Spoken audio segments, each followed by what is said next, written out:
அன்பு நேயர்களுக்கு வணக்கம்.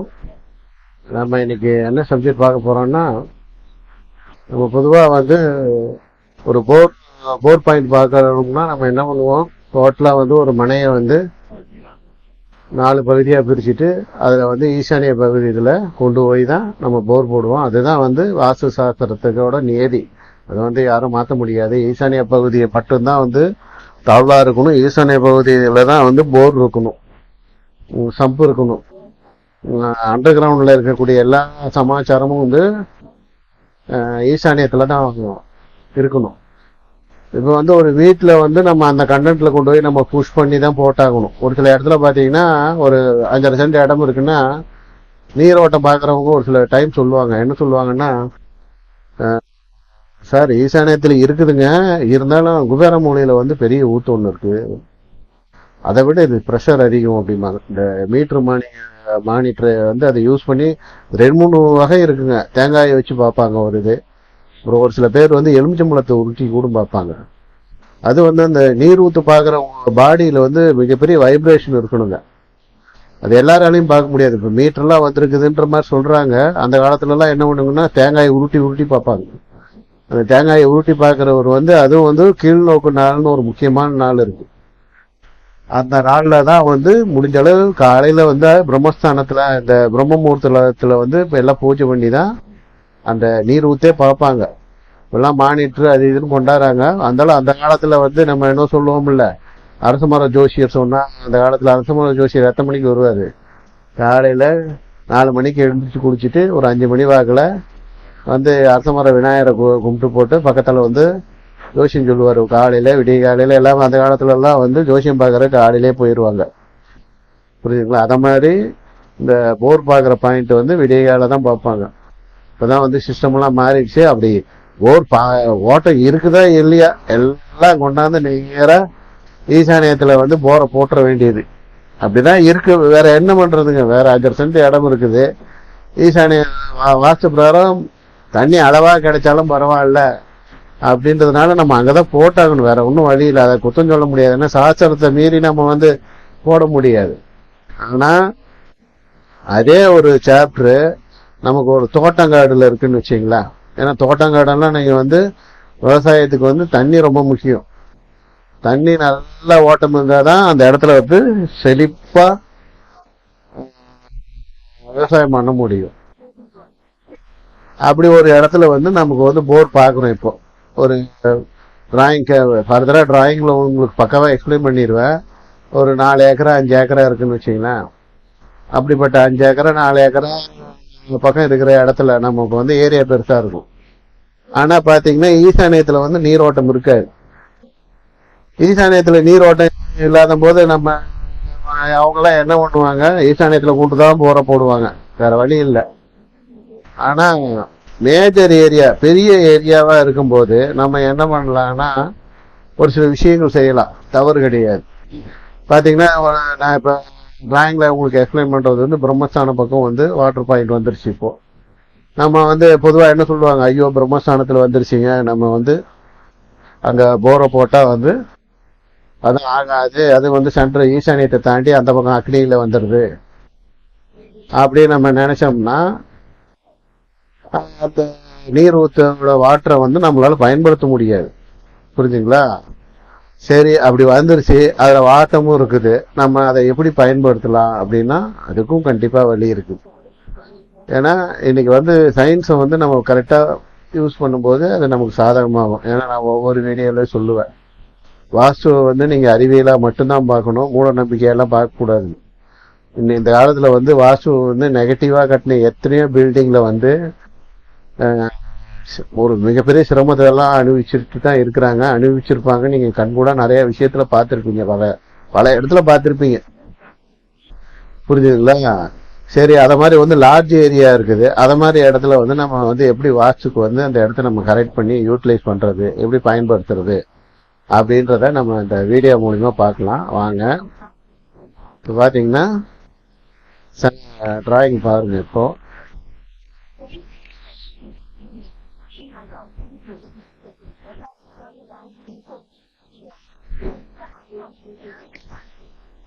இது ஃப்ரண்ட்ல இருக்கிறது கிழக்கு, இங்க இருக்கிறது மேற்கு, இது வடக்கு தெற்கு. சரிங்களா? இப்ப வந்து பாத்தீங்கன்னா இப்ப சாம்பிள் இந்த டிராயிங் பிரகாரம் இந்த ஏரியாவில் பாத்தீங்கன்னா இந்த பக்கம் 867, இந்த பக்கம் 981, இப்படி ஒரு சைட் இருக்குது.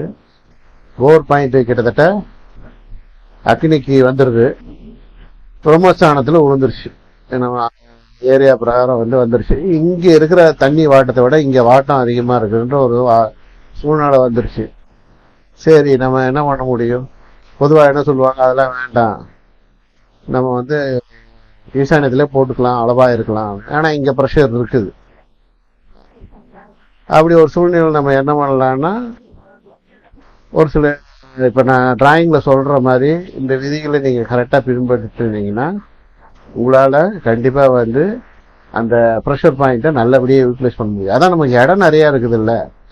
வாஸ்து பிரகாரம் ஒரு சில விஷயங்களை சேர்க்கறது மூலியமா கழிக்கிறது மூலியமா நமக்கு அந்த வாஸ்து மிகப்பெரிய பாசிட்டிவா வேலை செய்யும். புரிஞ்சுதுங்களா? இப்ப நான் சொல்ற ஃபர்ஸ்ட் ஆப்ஷன் என்னன்னா, இந்த இடத்துல இருந்து நம்ம மூலமட்டத்துக்கு ஒரு லைன் போட்டுக்கிறோம். சரிங்களா? வாங்க அது டிராயிங் பார்க்கலாம்.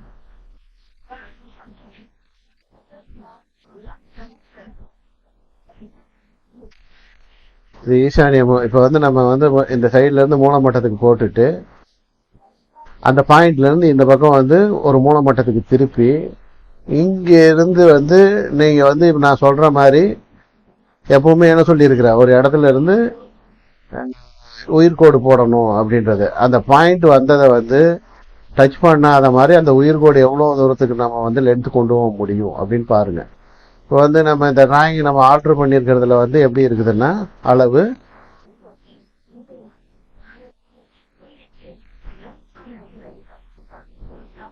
கிட்டத்தட்ட ஒரு 600 அடிக்கு அகலத்துக்குள்ள இந்த சைட்டை நான் பிளாட் பண்ணியிருக்கிறேன்.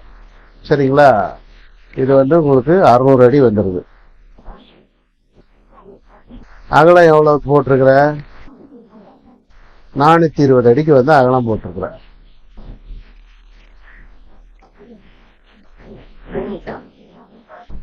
டோட்டலா பாத்தீங்கன்னா இது 420 அடி.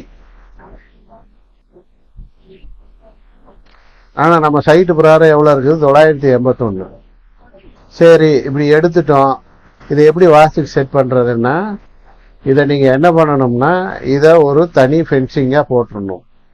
420க்கு இப்ப நான் ஃபர்ஸ்ட் என்ன சொன்னேன், இந்த ஒரு இடத்துல இருந்து நம்ம மூலமட்டத்துக்கு கொண்டாந்துட்டோம். இந்த தோட்டம் அப்படியே இருக்கட்டும், தப்பு இல்லை. இதுல இந்த லைன் போட்டுட்டு இங்க இருந்து நம்ம கொண்டாடும் போது ரொம்பவுமே முன்னாடியும் போயிடக்கூடாது, பின்னாடியும் போயிடக்கூடாது. அப்படிங்கும் போது இப்ப ஈசானிய குவாட்ரண்ட்ன்றது எதுன்னா, இங்க இருந்து இந்த குவாட்ரண்ட்டுக்குள்ளாரதான் ஈசானியம். ஈசானியத்துல இந்த உயிர்கோடை டச் பண்ணக்கூடாது, அதையும் பார்த்துக்கணும். எப்பவுமே உயிர்கோட்டில் கொண்டு போய் இங்க ட்ரில்ல போய் இங்க கொண்டு போய் வாட்டர் டேங்க் போடுறது, செப்டி டேங்க் போடுறது, இதெல்லாம் கூடவே கூடாது. அதனாலதான் இந்த டாக்டர் லைன்ல நான் எல்லா டிராயிங்லயும் நான் என்னோட இதுல மென்ஷன் பண்ணியிருப்பேன். அது ஒரு பிராண்ட் மாதிரியா இருக்கும் என் டிராயிங்ல. நான் எப்பவுமே ஒரு டிராயிங் போட்டேன்னா ஃபர்ஸ்ட் உயிர்கோடு போட்டுட்டு தான், அப்ப போட்டீங்கன்னா தான் உங்களுக்கு எக்ஸாக்டா உங்களால பிரிக்க முடியும். வீடா இருந்ததுன்னா இங்க போரை போட்டோம்னா இங்க வாட்டர் டேங்க் போடலாம். சரி, இங்க போர் வந்துருச்சுன்னா இங்க வாட்டர் டேங்க் போடலாம். அதனாலதான் இந்த உயிர்கோடுன்ற சப்ஜெக்டை உங்களுக்கு நான் தனியா எடுத்து எக்ஸ்பிளைன் பண்றேன். புரிஞ்சுதுங்களா? இப்ப நான் சொல்லிட்டேன், இங்க இருந்து மூலமட்டத்துக்கு இப்ப திருப்பியாச்சு. இங்க இருந்து ஒரு மூலமட்டத்துக்கு நமக்கு 2 அளவு கிடைச்சிச்சு. 600க்கு 420 கிடைச்சாச்சு. அப்போ மீதி 2 அளவு ஈவனா தானே இருக்கணும். புரியுதுங்களா? அப்படிங்க பார்க்கும்போது நமக்கு 600க்கு 420 கிடைச்சிருச்சு. இந்த இடத்துல நமக்கு ப்ரெஷர் பாயிண்டோட ஒரு இடம் நம்ம ஐடியா பண்ணிட்டோம். சரி, இப்போ இந்த இடத்துல இருந்து இதை தனிமைப்படுத்தினாதானே இந்த இடம் நமக்கு பெருசா வேலை செய்யும். புரிஞ்சுதுங்களா?